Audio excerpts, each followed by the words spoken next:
Hola, ¿qué tal? Mi nombre es Mariana y bienvenidos una vez más por acá.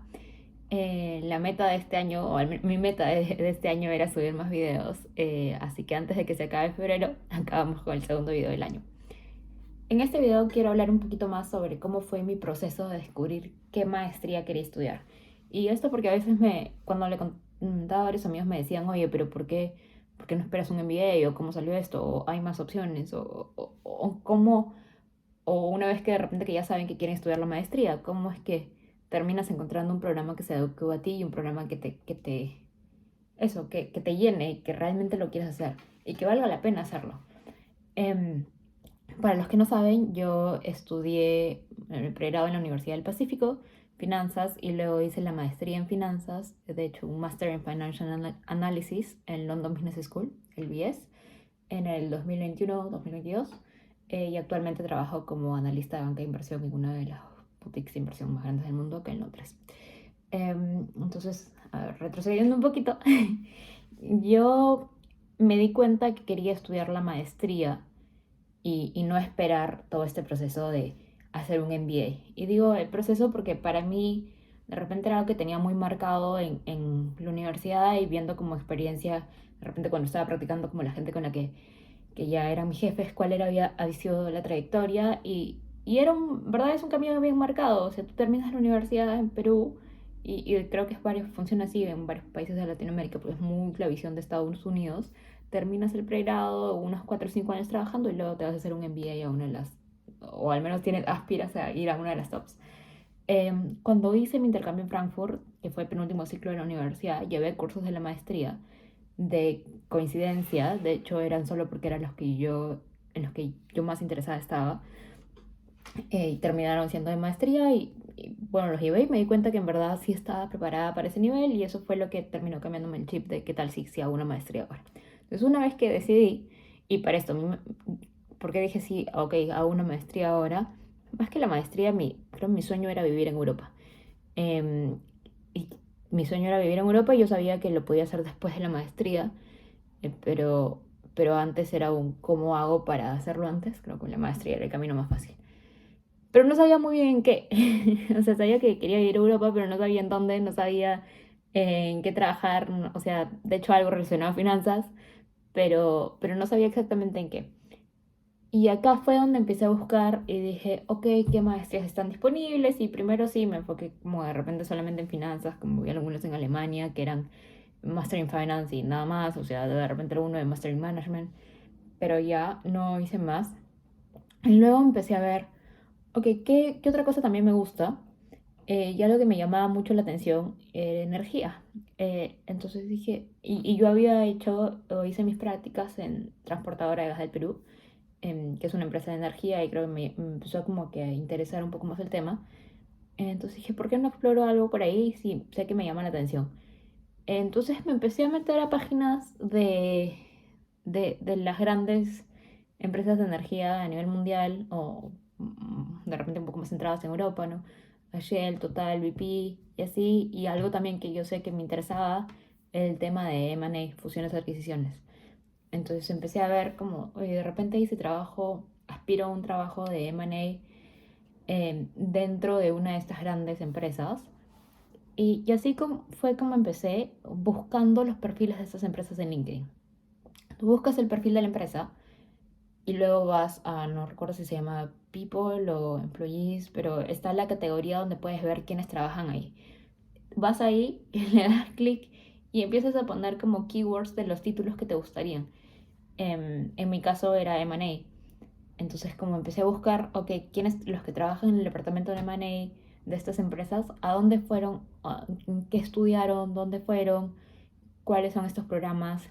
Y te vas dando cuenta, a veces hay algún común denominador de programas que varias de estas personas que tienen puestos a los que a ti te gustaría llegar han estudiado. Y así fue. O sea, empecé a ver y vi varios programas de energía relacionados a negocios. O sea, no eran como que de ingeniería del lado técnico de energía, sino era como una energía, pero orientada a negocios, que me llamó mucho la atención. Y empecé a descubrir estos programas y a enfocar un poco más mi research en eso. Entonces, una vez que ya tienes estos programas, mándale mensajes de LinkedIn a la gente. Y no importa que no tengas ni una sola persona en común, la verdad es que yo tuve muy buenas experiencias y yo creo que en general la gente está muy abierta a que alguien les toque no literalmente, pero no hay una puerta, pero como que alguien les toque el inbox y te digan, hola, puedo agendar una llamada contigo, me interesa esto. Obviamente no escriban un mensaje tan, no sé, genérico. Asegúrense de hacerlo más personalizado posible, pero al menos yo y mi experiencia más o menos le escribí de repente a como 4 personas por cada programa y al menos una me respondía. Em, Intenten. Pero eso fue para mí el primer punto clave. ¿Qué es lo que quieres hacer? Una vez que empiezas a descubrir que, oye, de repente esto mezclado a esto, ¿cuáles son las empresas en las que puedes trabajar? Y una vez que sabes las empresas, con estos puestos más o menos clave, empiezas a buscar dónde estudiaron. Porque es muy probable que haber estudiado eso los haya llevado a estar allá, ya sea por el red de contactos, ya sea por las clases en sí, porque tienen mucho más, no sé, como eventos con estas compañías, o porque las compañías suelen escoger estos programas como target para esos puestos. Pero fue algo como elemental en mi búsqueda, ver si realmente los lugares en donde yo quería trabajar estaban contratando gente de estos programas en los que yo estaba interesada. Entonces, eso por un lado. Y mi caso fue energía, pero a ver, hay muchas opciones y creo que a veces estando en Perú o de repente en general en Latinoamérica, nos cerramos mucho como a lo... Ya, incluso energía a nivel corporativo, o sea, es algo que sí se hace en Perú, pero hay muchas cosas más allá y a veces puedes juntar tus pasiones, o sea, si no sé, si te gusta mucho el deporte, pero también te gusta la estadística, hay empresas que hacen software estadístico sobre deporte que puedes trabajar en alguno de esos lugares. Si te gusta, qué sé yo, la programación de juegos, pero también te gusta un poco más la parte de management, puedes ser como product owner de una en alguna de estas apps de juegos. O sea, hay varias cuando empiezas como que un poquito más a expandir los horizontes y darte cuenta, ok, ¿qué es lo que me gusta hacer? Puedes combinarlo mucho con el mundo corporativo, o sea, no necesariamente tienen que estar al lado, o sea, me gusta hacer deporte y me gusta hacer estadística y me quedo con una empresa X que hace estadística y luego, o sea, puedes mezclar ambas cosas. Es súper googlear, súper empezar a hablar con gente, tocar las puertas de LinkedIn a desconocidos y empezar a tener estas conversaciones y descubrir si es que realmente es algo que te gustaría hacer o no. Entonces, ese es el primer paso, eso por un lado. Dentro de mi proceso, cuando descubrí estos cursos, hablé con la gente y dije, ya, ok, tengo más o menos a dónde quiero ir. Y esto fue algo muy de mi caso, pero llamé a alguien que yo considero también mi mentor, que me ha ayudado mucho a lo largo de la universidad, y lo llamé y le dije, mira, quiero hacer estoy interesada en estos programas porque me gustaría después entrar a alguna empresa en el área de M&A, alguna empresa de energía en el área de M&A. Y me escuchó y era durante COVID y me dijo, está bien, pero dos cosas. Primero, aguántate porque era como abril 2020, no sabes si se va a acabar el mundo o no se va a acabar el mundo. Y segundo, si ya estás viendo esta posibilidad, ¿por qué no aspiras a una de las tops? Em, y creo que eso como, de repente esa conversación me abrió un poco los ojos de, oye, si no, si ya estoy viendo acá, ¿por qué no me mando de frente a una de las, o sea, sueño un poco más en grande? Em, y así fue que empecé como a ver más los rankings, porque la verdad en ese momento yo no le estaba prestando tanta atención a los rankings, más le prestaba atención a el programa y el contenido del programa, que igual está bien y está súper válido si quieres hacerlo bien niche, pero mi opción quizás era un poco más energía y M&A, que de repente hay en muchos más lugares que a lo que yo estaba viendo al inicio. Em, y así fue como empecé a chequear los rankings y dije, bueno, si vamos a apuntar alto, apuntemos altísimo. Em, y elegí la primera y la segunda mejor rankeadas de Europa. Postulé a ambas y bueno, terminé escogiendo el BS, pero, pero fue todo este proceso de, ok, también voy a chequearlas, pero sé que quiero hacer esto, ¿qué me ofrecen? Entonces ver la malla y podía llevar cursos selectivos en energía, tenían clubes de energía, entonces a pesar de no ser tan enfocada, o sea, el programa de maestría igual es un Master in Finance, no es un Master in Finance and Energy, era un Master in Finance, pero podía llevar estos selectivos de energía. Y al final eso fue lo que me interesó. E igual vi que igual habían varias personas de estas universidades, del BS o de HC, trabajando en las empresas en las que me interesaría trabajar, en los puestos que me interesaría trabajar. Entonces igual como me fui orientando por ahí. Em, y creo que otro tema súper importante es una vez que ves como ya, ok, voy a apuntar por acá, los costos igual son súper diferentes. En ese momento, la maestría del BS, el MFA, estaba a 38.000 libras. Ahora, de hecho, lo chequeé el fin de semana y está a 47.000 libras, el mismo programa que yo llevé. Así que no es poca la inversión. Pero este es mi segundo consejo. Em, Mira en dónde, no solo en qué empresas trabajan, terminan los egresados, sino en qué puestos puedes conseguir ni bien sales de la universidad. Sí, obviamente en 5 o 10 años la figura va a cambiar muchísimo y varía mucho de persona a persona, pero el primer año, segundo, tercer año, o sea, no es que porque vengas a esa universidad te va a contratar, pero como que ves un común denominador, ves, ok, la gente está yendo por ahí, estos son los salarios promedios y tienes una idea de más o menos lo que podrías ganar.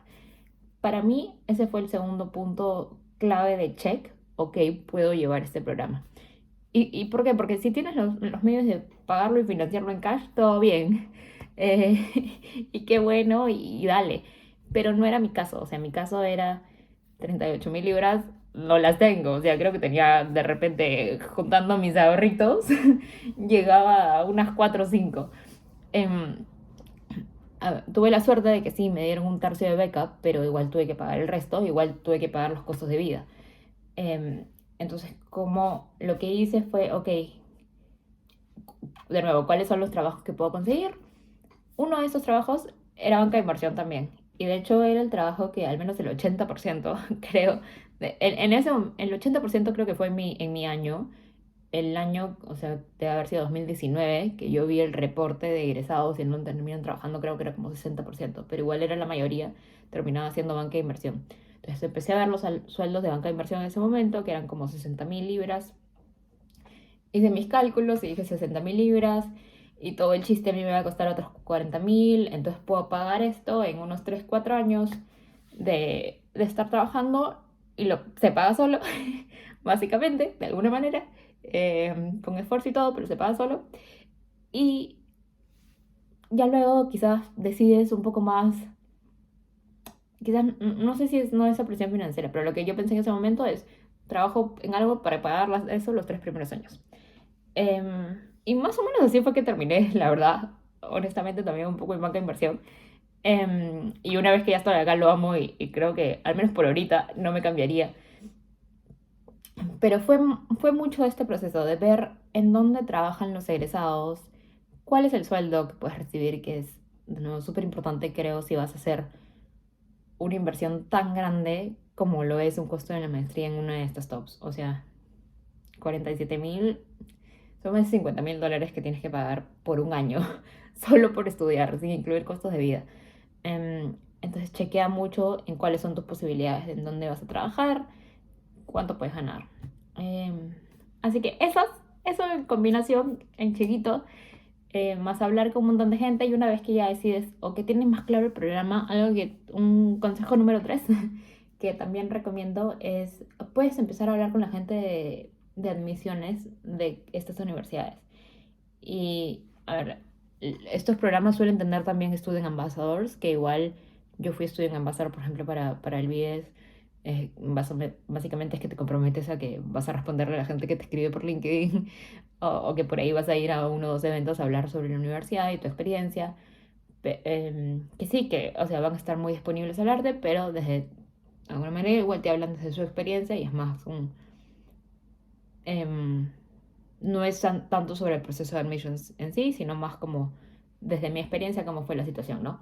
Pero le puedes escribir también a la gente de admissions de estas universidades, agendaría más con ellos, que te resuelvan todas tus dudas y pregunta todo. O sea, yo cuando, digo, de nuevo, cuando estaba en este proceso de decidir y primero empecé inclinándome por el Master in Management en el BS más que el Master in Finance. Porque ya había hecho finanzas en el pregrado y igual tenía experiencia en finanzas y había dictado cursos de finanzas y toda la cuestión. Entonces dije, de repente cambio un poquito y hago un Master in Management. Y tuve una llamada con el de Admissions y me dijo, mira, yo no te puedo, o sea, no te puedo asegurar que te van a admitir ahorita, no te puedo asegurar nada, pero lo que sí te puedo decir es que con este perfil es muy fácil que te aceptemos en el MFA. Y si lo que me estás diciendo es que después quieres hacer banca de inversión, estás casi asegurada de que vas a tener como, vas a terminar en banca de inversión porque la mayoría de nuestros estudiantes acaban en banca de inversión y no sé qué, y tienes como, no solo es el networking con la gente con la que estudias, sino que, o sea, todos al final se ayudan para conseguir como la chamba y sí, o sea, fue 100% así. Y me dijo, mientras que el Master in Management, tu perfil no está tan ahí, o sea, sí podría estar ahí, pero no es tan como, como que yo veo tu perfil y es más Master in Financial Analysis. Y al final eso fue como, me terminó orientando. Dije, ok, si tengo más chances acá, voy para este.